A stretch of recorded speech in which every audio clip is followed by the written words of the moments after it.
The flames consumed everything Clara Nordstrom had ever known, and she could do nothing but stand in the dusty road and watch her homestead collapse into ash and ember, while the thunder of hoofbeats faded into the October twilight of 1878. She had been in Medicine Bow, Wyoming for only 8 months, a young widow of 23 trying to make something of the land her late husband had claimed before fever took him that spring. Now the Calloway gang had ridden through, taking what they wanted and burning the rest, leaving her with nothing but the clothes on her back and the horse she had been riding when she returned from town to find her world ablaze. Clara stood frozen in the dirt road, her dark blonde hair whipping around her face in the hot wind that carried the acrid smell of burning wood and hay. Her hands trembled as she gripped the reins of her mare, her green eyes reflecting the orange glow of destruction. Everything was gone. The house she had scrubbed clean every week, the quilts her mother had sewn, the photographs of her wedding day, the seeds she had saved for spring planting, all of it reduced to glowing coals and gray smoke rising into the darkening sky. She did not hear the rider approach until his horse was nearly beside her. Clara spun around, her heart hammering with fear that the raiders had returned, but the man who sat astride a large buckskin gelding held up one hand in a gesture of peace. He was tall even in the saddle, wearing a dusty brown coat and a wide-brimmed hat that shadowed his face in the fading light. "Easy now," he said, his voice low and steady. "I am not here to hurt you, miss. I saw the smoke from my camp about 2 miles north. Figured someone might need help." Clara wanted to speak, wanted to explain, but her voice caught in her throat. She had been holding herself together through sheer will, but the kindness in this stranger's tone threatened to crack the dam she had built around her emotions. She swallowed hard and forced words past the tightness in her chest. "Raiders," she managed. "The Calloway gang. They took my cattle, my supplies, burned everything else." The man dismounted in one smooth motion, and Clara could see him better now. He appeared to be in his late 20s, with dark brown hair that touched his collar and a strong jaw dusted with stubble. His gray eyes held a mixture of sympathy and something harder, something that suggested he had seen this kind of cruelty before, and it angered him deeply. "Name is Parker Sutton," he said, keeping a respectful distance. "I work cattle for the Bar K Ranch about 10 miles east of here. Been trailing some strays for the past few days." He glanced at the burning ruins, then back to her. "You have anywhere to go? Family in town?" Clara shook her head, feeling the weight of her solitude press down on her shoulders. "No family. My husband died in April. I have been trying to work this claim alone." She gestured helplessly at the destruction. "Had been trying." Parker's expression darkened with concern. "You cannot stay here tonight. It is not safe. Calloway's men might circle back, and even if they don't, you need shelter and food." He paused, seeming to consider his words carefully. "I have a camp set up with supplies. It is not much, but you would be safe there tonight. Come morning, we can figure out what to do next." Every instinct told Clara to be cautious. She knew nothing about this man, but she also knew she had few options. The ride back to Medicine Bow would take over an hour in the dark, and she had no money for a hotel room. The only other homestead within 3 miles belonged to the Hendersons, and they had packed up and left for Colorado 2 weeks ago, unable to make their land pay. "I do not mean to impose," Clara said quietly, hating how small her voice sounded. "It is not an imposition," Parker replied. "It is what decent people do for one another out here. You have been through hell today. Let me at least give you a safe place to rest." Clara nodded, too exhausted and overwhelmed to argue. Parker mounted his horse again and gestured for her to follow. They rode in silence through the gathering darkness, leaving the smoldering remains of her homestead behind. The October air had turned cold now that the sun had set, and Clara shivered in her thin cotton dress. She had left Medicine Bow that morning in the warmth of afternoon, never imagining she would not be returning to her own bed that night. Parker's camp was modest but well organized.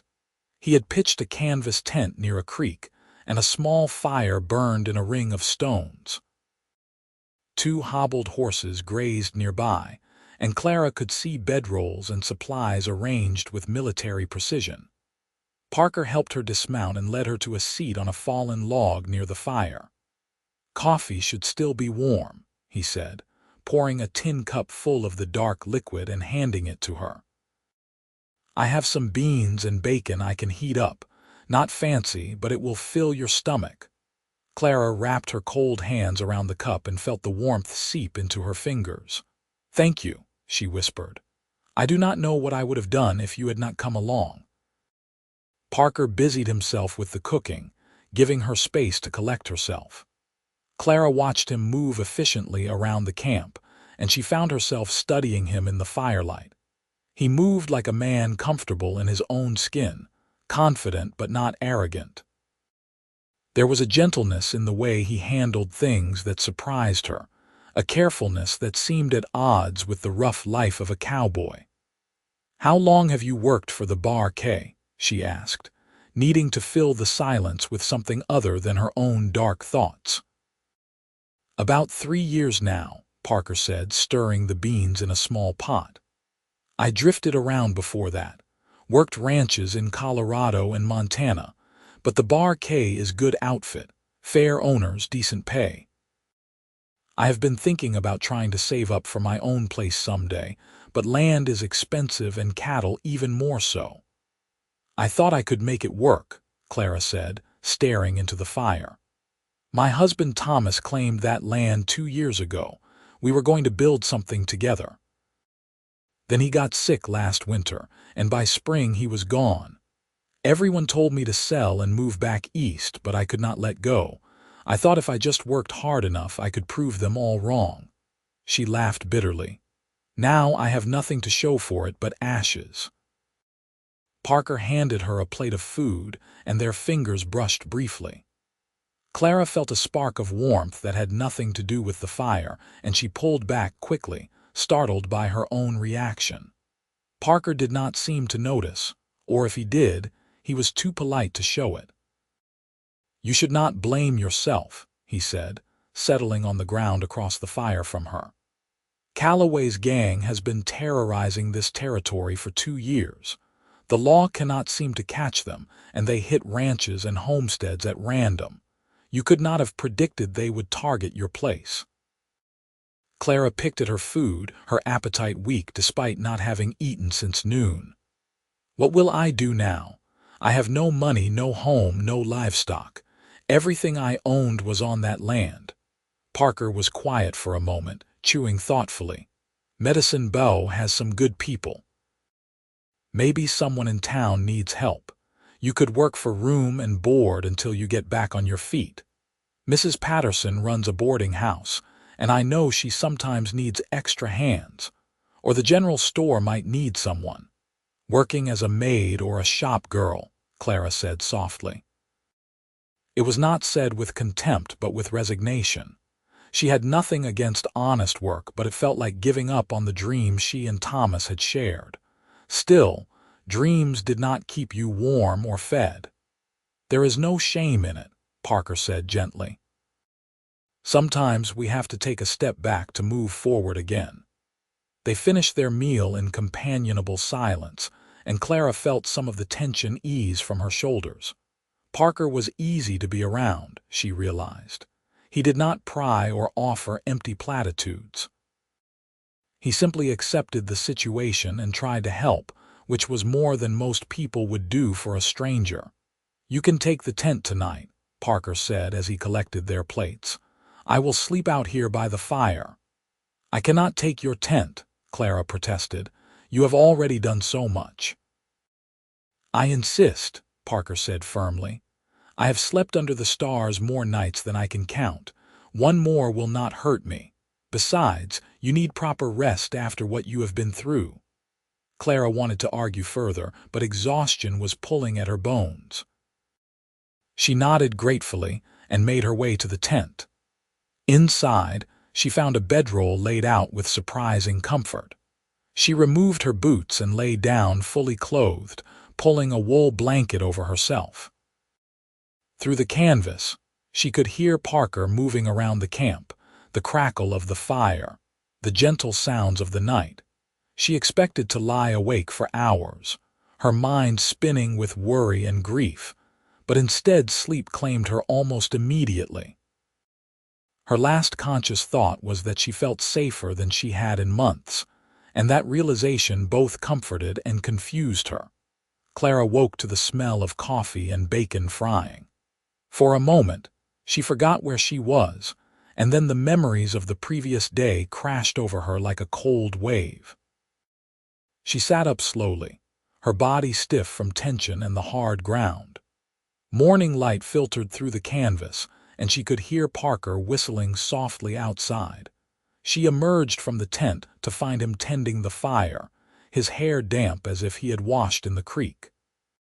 He looked up and gave her a small smile. "Morning, hope you slept all right." "Better than I expected," Clara admitted. "Thank you again for everything." Parker poured her coffee and handed her another plate of food. "I have been thinking about your situation," he said as they ate. "The Bar K is about to start the fall roundup. We are bringing in extra hands for it, and the cook always needs help feeding everyone. It is hard work, but it pays decent and includes meals and a place to sleep. I could talk to the foreman if you are interested." Clara's eyes widened. "You would do that for me?" "I would," Parker said simply. "You are a hard worker, anyone can see that. You kept a homestead running alone for months. That takes grit.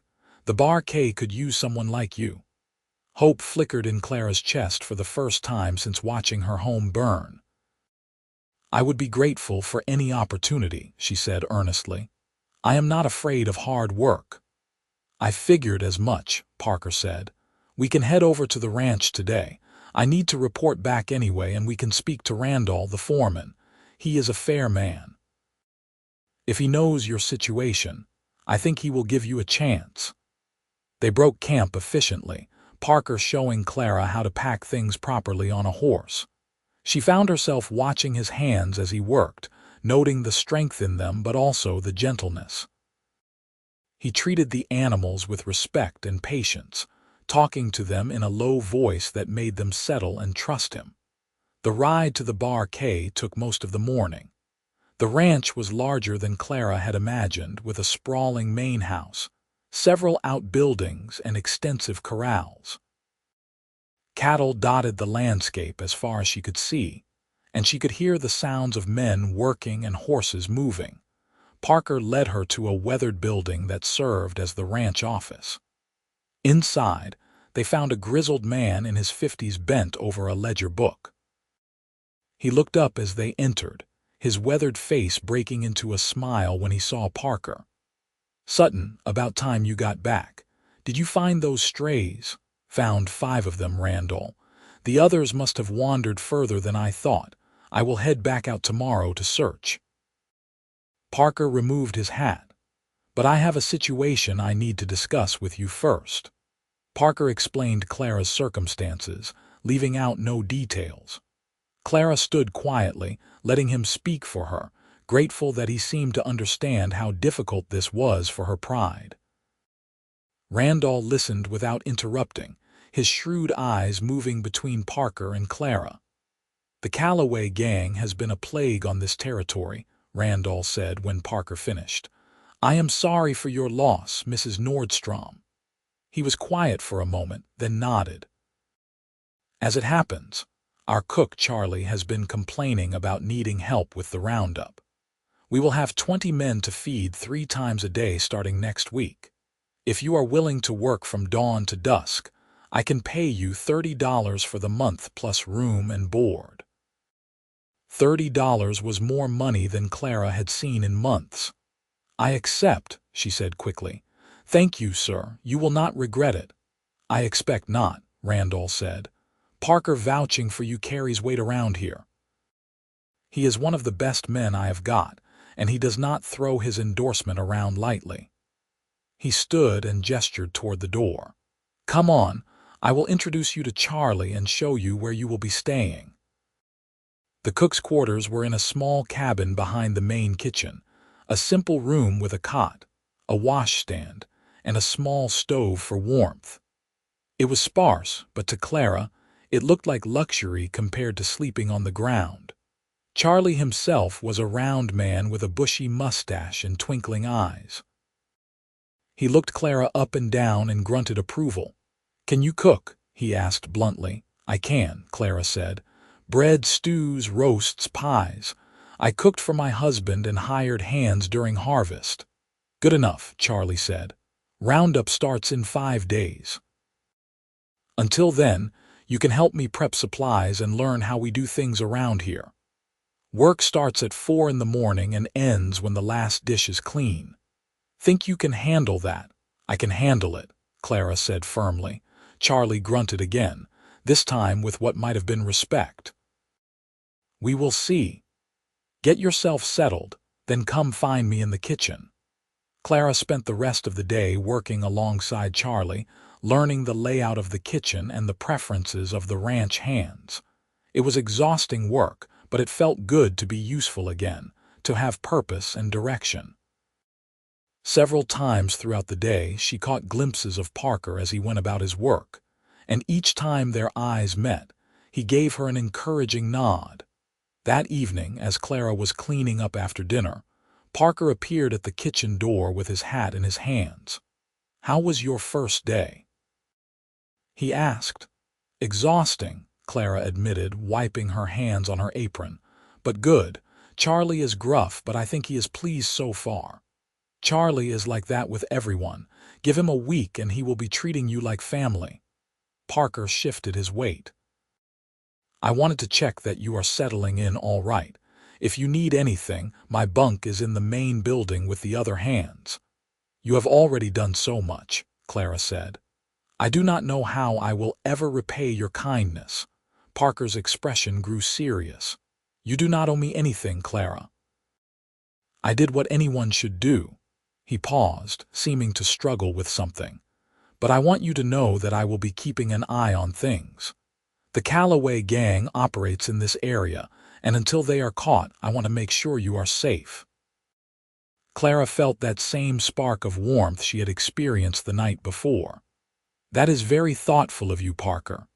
It is just common sense, Parker said, but his eyes said something more. Get some rest. Tomorrow will come early. The days fell into a rhythm. Clara worked long hours in the kitchen, learning Charlie's methods and proving her worth. The old cook softened toward her quickly, especially after she baked an apple pie that had the ranch hands practically fighting over seconds. The work was hard, but Clara found satisfaction in it. She was building something again, even if it was just a reputation and a paycheck. Parker kept his word about watching over her. He made a habit of stopping by the kitchen at odd hours, always with some excuse about needing coffee or checking on something, but Clara knew he was making sure she was safe. At night, after her work was done and she retreated to her small cabin, she often saw him walking the grounds, his hand never far from the pistol at his hip. The roundup began on a crisp Monday morning in late October. The ranch exploded with activity as the cowboys brought in cattle from the vast ranges, sorting and branding them in organized chaos. Clara and Charlie worked from before dawn until after dark, cooking massive quantities of food to keep the hungry men fueled. It was the hardest physical labor Clara had ever done, but she refused to let it break her. Parker was everywhere during the roundup, his skill with horses and cattle evident in every move he made. Clara found herself watching him whenever she had a spare moment, admiring the way he handled difficult animals with patience and how he helped younger cowboys learn their craft. He never barked orders or lost his temper. even when things went wrong. The other men respected him.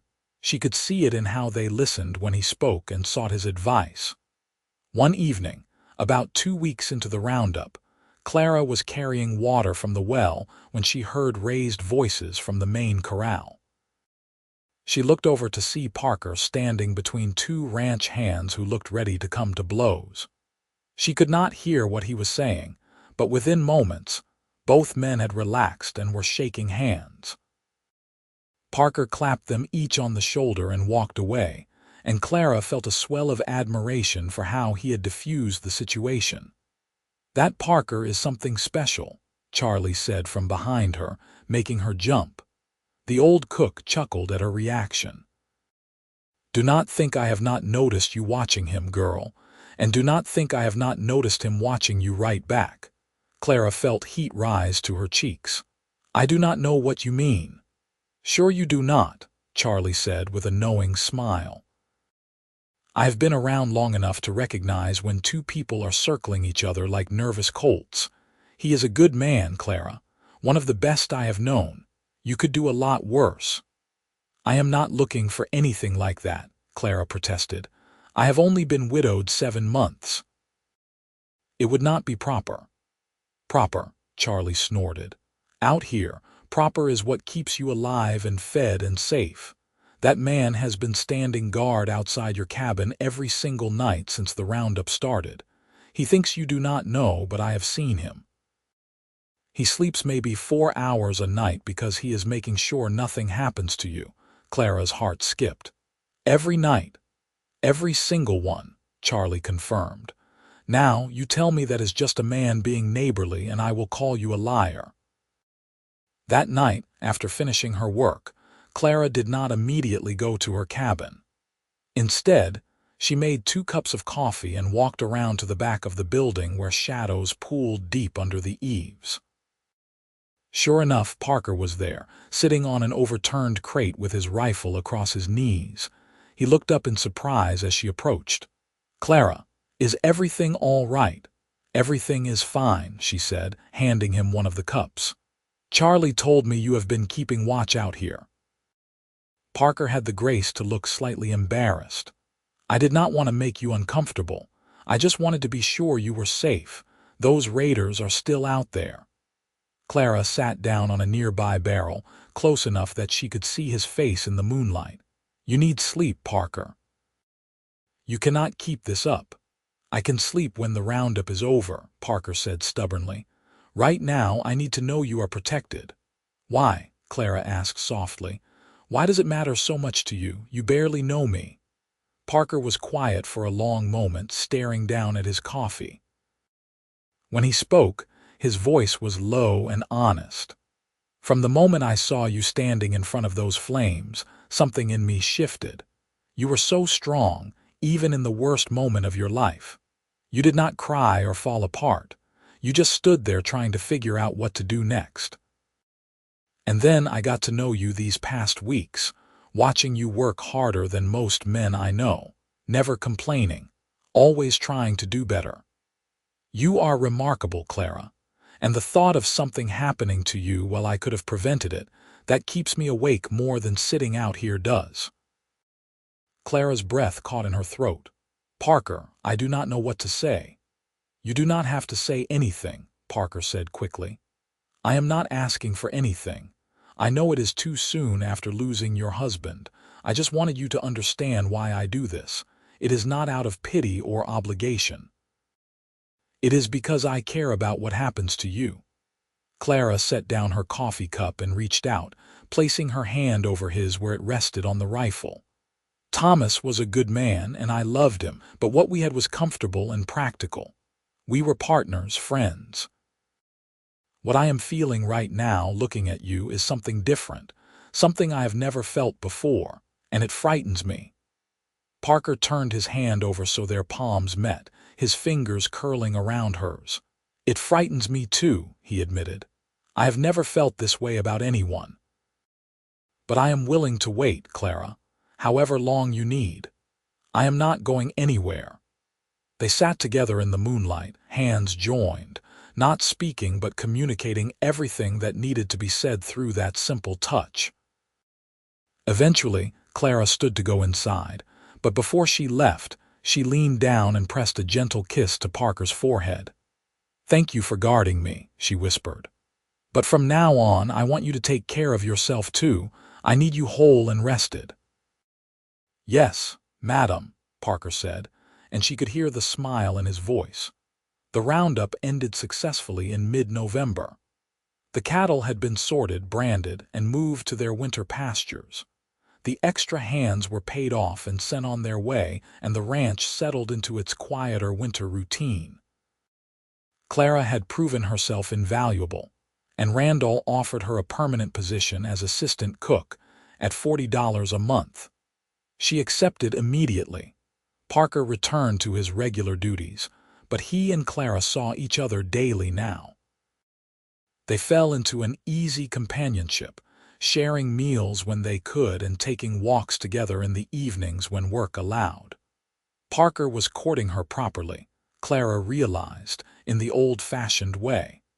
He brought her wildflowers he found on the range. He sat with her while she mended clothes in the evening, telling her stories about his travels. He made her laugh with his dry observations about ranch life. Winter arrived in full force by early December, bringing snow and bitter cold to Wyoming. The ranch work slowed, but there was still plenty to do maintaining equipment and caring for animals. Clara found comfort in the routine and in Parker's steady presence. He had moved beyond just guarding her at night to being part of the fabric of her daily life, and she could not imagine it any other way now. On Christmas Eve, Parker asked her to take a walk with him despite the cold. Clara bundled up in a coat that Charlie had given her, and they walked together toward a small grove of cottonwood trees that stood between the ranch buildings and the frozen creek. The moon was full and bright, turning the snow-covered landscape into something magical. "I have something for you," Parker said when they stopped under the largest tree. He pulled a small package from his coat pocket and handed it to her. "It is not much, but I wanted you to have it." Clara unwrapped the package with cold fingers to find a beautiful silver locket on a delicate chain. She opened it to find 2 spaces for photographs, both empty but waiting.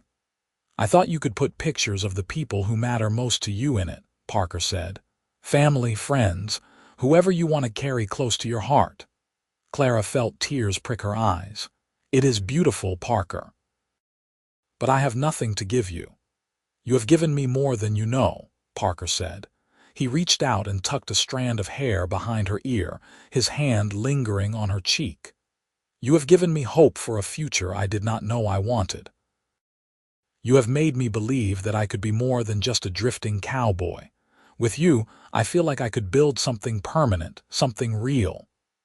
"I feel the same way," Clara whispered. "I was so lost after the fire, after losing everything. But you found me, Parker. You saved me. Not just that first night, but every day since.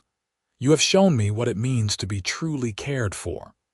Parker leaned in slowly, giving her time to pull away if she wanted, but Clara did not want to pull away. She met him halfway, and their first kiss was gentle and sweet, full of promise and possibility. When they finally broke apart, both were smiling. "I love you, Clara Nordstrom," Parker said. "I know it is fast, but I am certain of it. I have never been more certain of anything in my life." "I love you too," Clara said, the words feeling right and true. "I did not think I could feel this way again, but you have changed everything." They stood together under the stars, holding each other close against the cold, and Clara knew she had found something more valuable than any land claim or material possession. She had found a partner, a protector, and a love that would last. Winter passed slowly but happily. Clara and Parker spent every moment they could together, and their relationship deepened with each passing day.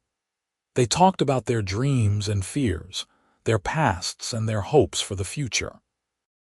Parker told her about growing up on a small farm in Missouri, how he had left home at 18 to seek adventure and opportunity in the West. Clara shared memories of her childhood in Illinois, of meeting Thomas at a church social, of their decision to try homesteading. "You miss it?" Parker asked one evening as they sat in the kitchen after everyone else had gone to bed. "Having your own place. I miss the idea of it," Clara said thoughtfully. "I miss knowing that what I was building was mine, but I do not miss the loneliness. I do not miss lying awake at night wondering if I would make it through another season. With you, I feel like I belong somewhere for the first time since Thomas died." "I have been saving money," Parker said carefully. "Almost every dollar I have made for the past 3 years. I have nearly $800 put away. It is not enough to buy a big ranch, but it would be enough for a small piece of land. Maybe 40 or 50 acres, enough to run some cattle and horses to build a decent house." He looked at her intently. "I have been thinking that maybe in another year or two I could make that dream real, but only if I had the right partner to share it with." Clara's heart swelled. "Are you asking what I think you are asking?" "Not yet," Parker said with a smile. "When I ask you to marry me, it will be proper. But I am telling you what I am working toward. I am telling you that I want to build a life with you, Clara, a real life, not just stolen moments between chores." "I want that too," Clara said, "more than anything." January and February brought harsh weather that kept everyone close to the ranch buildings. Clara and Parker's relationship continued to grow, now openly acknowledged by everyone at the Bar K. Randall gave them his blessing, and Charlie acted like a proud father, beaming whenever he saw them together. In early March, as winter began to release its grip on the land, trouble arrived. One of the ranch hands came galloping in with news that the Calloway gang had been spotted heading toward Medicine Bow. The town was in danger, and every able man was being called to help defend it. Parker and a dozen other Bar K hands saddled up immediately. Clara felt ice in her stomach as she watched them prepare to ride out. She pulled Parker aside before he left. "Please be careful," she said, gripping his arms. "I cannot lose you." "You will not lose me," Parker promised. He kissed her firmly. "I have too much to live for now. I will come back to you, Clara. I swear it." She watched them ride away, her heart in her throat. The waiting was agony. Clara threw herself into work, but every moment dragged like an hour. Charlie tried to distract her with conversation, but even his usually cheerful demeanor was subdued. 2 days later, the men returned. Clara heard the horses coming and ran outside, searching desperately for Parker's familiar form. She spotted him near the back of the group, tired and dusty but whole. She wanted to run to him but forced herself to wait until he had dismounted and seen to his horse. Finally, he came to her and she threw her arms around him, not caring who saw. Parker held her tight, burying his face in her hair. "It is over," he said. "The gang tried to rob the bank, but we were waiting for them. There was a gunfight. 3 of them were killed, including Calloway himself. The rest were captured. They will hang for their crimes." Clara felt a weight lift from her shoulders. The men who had destroyed her home, who had terrorized this territory for years, would hurt no one else ever again. "Are you hurt?" "Just some bruises," Parker assured her. "Nothing serious. But I had a lot of time to think while riding to Medicine Bow and back." He pulled away enough to look at her face. "Life is short, Clara. We have seen enough to know that. I do not want to wait another year or two to start our life together." Before Clara could respond, Parker dropped to one knee right there in the ranch yard, in front of God and everyone. He pulled a ring from his pocket, a simple gold band with a small diamond that caught the afternoon light. "Clara Nordstrom, you are the strongest, kindest, most remarkable woman I have ever known. I want to spend every day of the rest of my life making you happy and keeping you safe. Will you marry me?" Clara did not hesitate. "Yes," she said, tears streaming down her face. Yes, absolutely yes. Parker stood and slipped the ring onto her finger, then kissed her while the assembled ranch hands cheered and whistled. Charlie was wiping his eyes with his apron, and even Randall was grinning broadly. They were married 3 weeks later in a simple ceremony at the Medicine Bow Church. Clara wore a new dress that she had sewn herself from blue fabric that matched her eyes, and Parker wore his best suit. Charlie stood up as Parker's best man, and Mrs. Patterson from the boarding house stood up for Clara. The whole Bar K Ranch turned out for the wedding, along with half the town of Medicine Bow. Randall gave them a week off as a wedding present, and they spent it in a small but comfortable hotel room in town, learning each other in the ways that married couples do. Clara had been married before, but what she shared with Parker was different. There was a passion and connection she had never experienced, a sense of two souls recognizing each other and coming home. When they returned to the ranch, they moved into a slightly larger cabin that Randall had made available. It was still modest, but it was theirs. Clara continued to work in the kitchen, and Parker continued his cowboy work, but now they had each other to come home to at the end of each day. Spring brought new life to the ranch. Calves were born, grass greened, and the whole world seemed full of possibility. In May, Clara realized she had missed her monthly courses. She waited another month to be certain before telling Parker, wanting to be absolutely sure before getting his hopes up. On a warm June evening, as they sat together on the porch of their cabin watching the sunset, Clara took Parker's hand and placed it on her still flat stomach. "We are going to have a baby," she said softly. Parker's eyes went wide with wonder and joy. "Truly, truly," Clara confirmed. "In January, if my calculations are right." Parker pulled her into his arms, holding her as if she were made of spun glass. "I am going to be a father," he said, his voice thick with emotion. "We are going to have a family." The pregnancy progressed smoothly. Clara continued working in the kitchen until Charlie insisted she take it easier in her 7th month. The ranch hands treated her like precious cargo, and Parker became almost comically protective, worrying over her constantly. In late January of 1880, on a cold but clear night, Clara went into labor. The local midwife had been staying at the ranch for the past week in anticipation, and she took charge with calm efficiency. Parker paced outside the cabin for hours, nearly wearing a groove in the frozen ground. Just before dawn, he heard the cry of a baby. Moments later, the midwife opened the door with a smile. "You have a son," she said. "A big, healthy boy, and your wife is doing fine." Parker rushed inside to find Clara propped up in bed, exhausted but radiant, holding a tiny bundle wrapped in blankets. He approached slowly, almost afraid to breathe, and looked down at his son for the first time. The baby had dark hair like his father and was already showing signs of having his mother's nose and chin. "He is perfect," Parker whispered. "You are amazing, Clara. Look what you have done." "Look what we have done," Clara corrected gently. "We made this miracle together." They named him James Thomas Sutton, honoring Clara's late husband while giving the baby his own identity. The whole ranch celebrated the birth, with Charlie baking an elaborate cake and Randall gifting the family a savings bond for the baby's future. Parenthood transformed them both. Parker had always been responsible and hard-working, but now he had an even greater purpose. Every dollar he saved was for his son's future. Every decision he made was filtered through the lens of what was best for his family.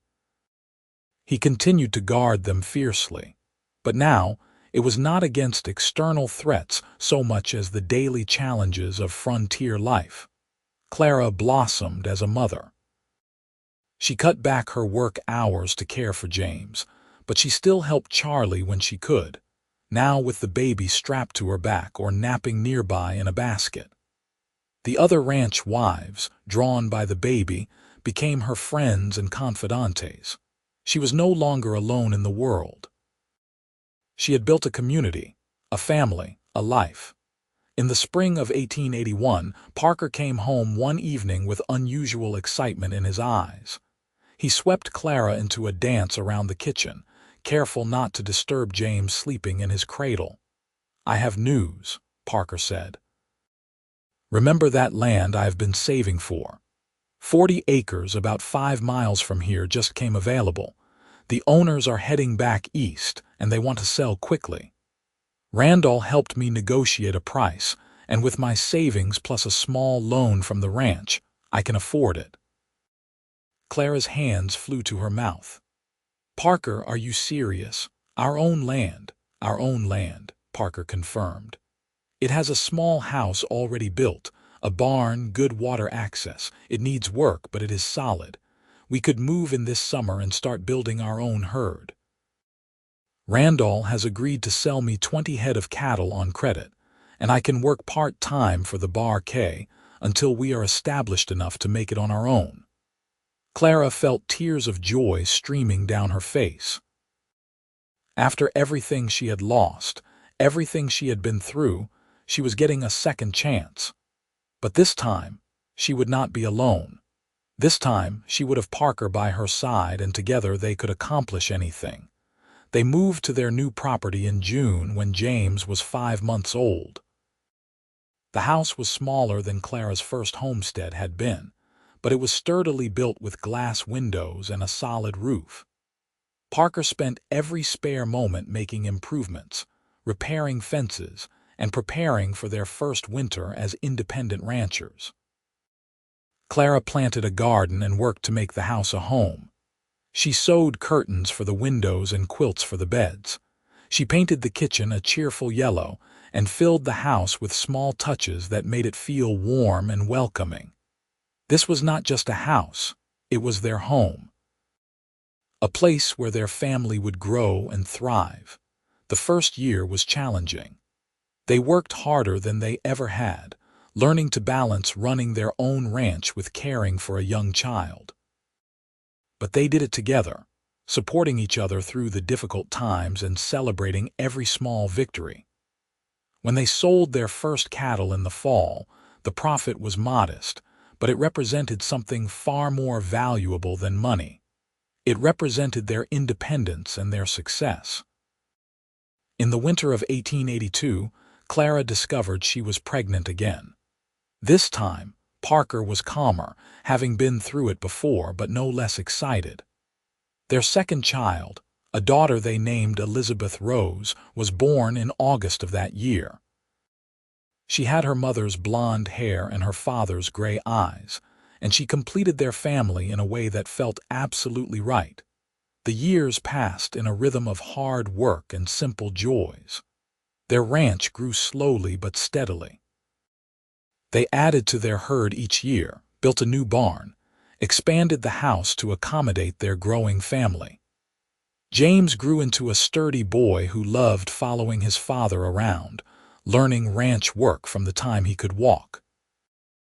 Elizabeth was quieter than her brother but equally determined, and she had a special gift with animals that reminded Clara of Parker. Parker proved to be as devoted a husband and father as Clara had always known he would be. He worked tirelessly to provide for his family, but never forgot to make time for the moments that mattered. He taught James to ride and rope. He held Elizabeth for hours when she was fussy.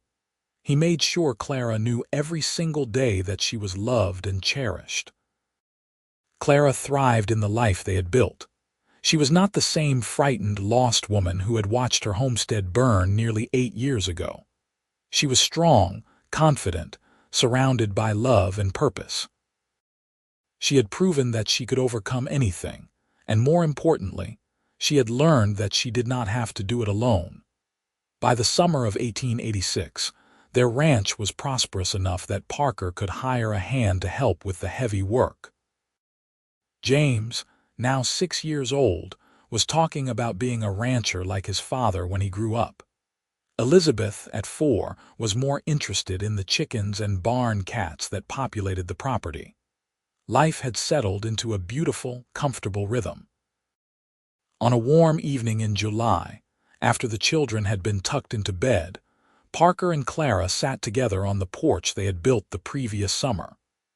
They watched the sun set over their land, their cattle grazing peacefully in the distance, smoke rising gently from the chimney of their home. "Do you ever think about that night?" Clara asked softly. "When you found me standing in front of the flames?" "I think about it often," Parker admitted, "but not with sadness. That night brought you into my life. It was the beginning of everything that matters to me now." "I used to think losing the homestead was the worst thing that could happen to me," Clara said. "I felt like such a failure. But now I understand that sometimes what feels like an ending is really just a new beginning in disguise. If the raiders had not burned me out, I never would have met you. I never would have had this life, this family." "Everything happens for a reason," Parker agreed. He pulled her close and she rested her head on his shoulder. "I was a lonely man drifting from place to place before you. Now I have a purpose. I have a home. I have everything I could ever want right here." They sat in comfortable silence, listening to the sounds of the evening. An owl called from the cottonwoods. Crickets sang in the grass. Inside the house, one of the children stirred and then settled back to sleep. These were the sounds of home, of safety, of love.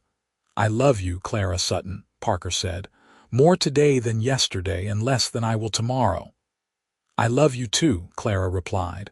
"Thank you for finding me. Thank you for saving me. Thank you for giving me everything I ever needed, even when I did not know what that was." Parker kissed the top of her head. "You saved me just as much as I saved you. We saved each other." As the stars began to appear in the darkening sky, they remained on the porch, wrapped in each other's arms. The past, with all its pain and loss, had led them to this moment, to this place, to each other. The future stretched out before them, full of promise and possibility. They had built something real and lasting from the ashes of destruction, and nothing would ever take it away. Years continued to pass, bringing with them the joys and challenges that make up a full life. The ranch continued to grow and prosper. James and Elizabeth grew up strong and healthy, eventually joined by a third child, a boy they named Robert, born in 1888 when Clara was 33. The children attended the school that had been built in Medicine Bow, rode their own horses, and learned the value of hard work and family. Parker's reputation as a skilled rancher and fair man grew throughout the territory.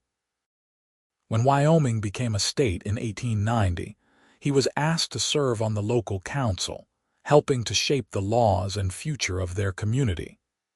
He accepted the responsibility while still maintaining his ranch, balancing public service with private life. Clara became known throughout the county for her kindness and her strength. She took in a young woman whose family had been killed in an accident, giving her work and shelter until she could get back on her feet. She organized the church ladies to provide food and supplies to struggling families during hard winters. She never forgot what it was like to lose everything, and she made sure that anyone in need found help. The ranch that had started with 40 acres and 20 cattle grew to 200 acres and a herd of over 100. They added sheep and horses to their operation, diversifying in ways that made them more stable and secure.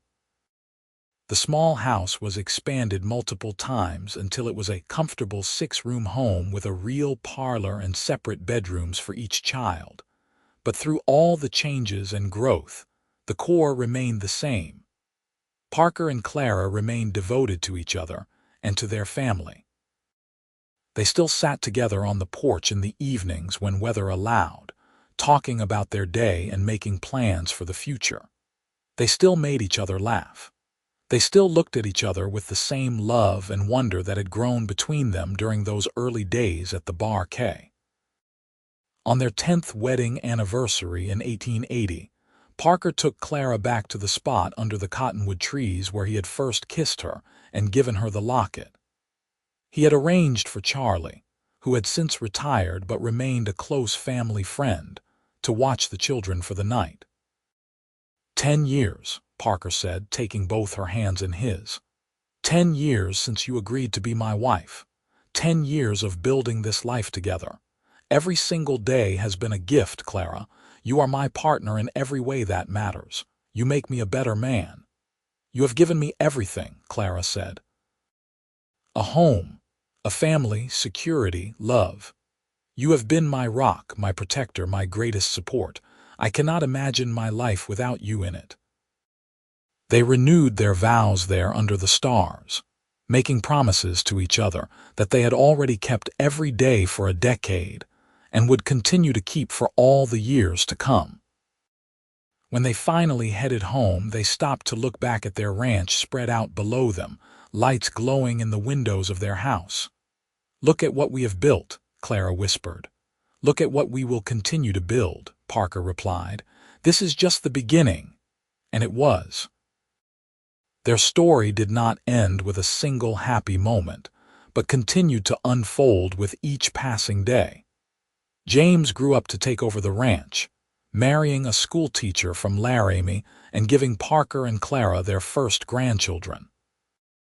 Elizabeth married a veterinarian and moved to Cheyenne, but visited often with her own growing family.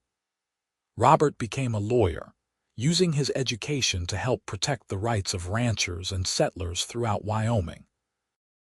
Parker and Clara grew old together, their hair turning gray, their faces gaining the lines that come from a lifetime of laughter and hard work and weathering storms together. They celebrated 50 years of marriage surrounded by children, grandchildren, and great-grandchildren, a testament to the life they had built from nothing. When Clara was 78 years old, she sat on the porch of the ranch house with Parker, who was 83. Their hands were gnarled with age and work, but they fit together perfectly as they always had. The ranch was now run by their grandson, but Parker and Clara still lived in the house they had built together all those years ago. "You have any regrets?" Clara asked her husband. "Anything you wish had been different?" Parker was quiet for a long moment, considering the question seriously. Finally, he shook his head. "Not a single one. Every choice I made led me to you, and everything I did with you was exactly right. I have lived a full life, Clara, a good life. And I have loved you every single day of it." "No regrets," Clara agreed, smiling. "Only gratitude. You found me when I was lost, you loved me when I needed it most, and you have been by my side through everything. I could not have asked for a better life or a better man to share it with." They sat together as the sun set one more time over the land they had worked and loved and passed down to their children. The circle was complete. From destruction had come creation. From loss had come love. From ending had come beginning. The raiders had burned her out all those years ago, leaving her with nothing. But a cowboy had helped her start over, had guarded her through the dangerous nights, and had loved her through all the days that followed. Together, they had built something that would last long after they were gone, a legacy of love and family and perseverance that would echo through generations. As the stars began to appear in the Wyoming sky, Parker and Clara remained on their porch, hands joined, hearts united, exactly where they belonged. They had come through fire and fear to find something precious and true, and nothing could ever take that away. Their love story, born in tragedy and nurtured through challenge, had become something beautiful and eternal. And every night, as Parker had done from the very beginning, he made sure his beloved was safe, guarded, and cherished. That had never changed. That would never change. It was a promise he had made the moment he first saw her standing brave and alone before the flames, and it was a promise he kept until his very last breath. Their story was complete. A tale of love conquering loss, of partnership overcoming hardship, of two souls finding each other against all odds and building a life worth living. It was the kind of story that would be told around fires and dinner tables for years to come, inspiring others to believe in second chances and the transformative power of true love. The end came peacefully for both of them, Parker passing first in his sleep at 86, with Clara holding his hand. She followed him 6 months later, unable to imagine a world without her partner of over 50 years. They were buried side by side on a hill overlooking the ranch, their graves marked with simple stones that bore their names and the dates of their lives, but more importantly, bore witness to a love that had endured everything and emerged victorious. The ranch continued on, as they had always intended it would, passed down through their family with the understanding that it represented something more than land and cattle. It represented the power of resilience, the importance of love, and the truth that sometimes the worst moments of our lives lead us exactly where we are meant to be. And so the story that began with flames and fear ended with peace and fulfillment, a testament to the enduring strength of the human heart and the power of two people who chose each other every single day, building something beautiful from the ashes of disaster, creating a legacy that would last forever.